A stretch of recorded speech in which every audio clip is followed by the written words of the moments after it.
रात्रीच्या जेवणात आज बनवायची होती भेंडीची भाजी, सोयाबीनची भाजी. भेंडी धुवून पुसून घेतली. सोयाबीन पण भिजत घातली आहे गरम पाण्यामध्ये. टोमॅटो, कांदा चिरून घ्यायचा सोयाबीनच्या भाजीसाठी. सोयाबीनची भाजी फोडणीला घालायची कांदा, टोमॅटो घालून आणि थोडीशी अंड्याची बुर्जी पण बनवायची आहे. आज अंड्याच्या बुर्जीचा बेत आहे. बरेच दिवस झाले अंड्याची बुर्जी काही बनवलेली नव्हती. मग म्हटलं आज अंड्याची बुर्जी बनवावी कारण आम्ही जास्त आमटीच बनवतो म्हणजे रस्सा अंड्याचा.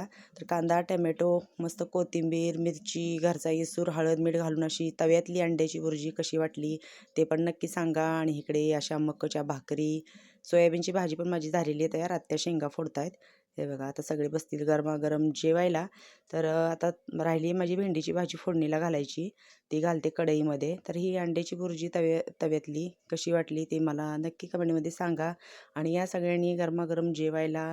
तर घरचे अंडे असल्यामुळे काय आहे थोडंसं अंडी जास्तच आमच्याकडे असतात खाण्यामध्ये. म्हणजे अंड्याची भाजी, पोळ्या असं असतं. आणि भेंडीची भाजी बघा, भेंडीच्या भाजीला पण मी थोडा कांदा वगैरे घालून वेगळीच केली. ते टॅमॅटो काय आलं तर थोडंसं राहिलं होतं मग दिलं वरून चिरून टाकून.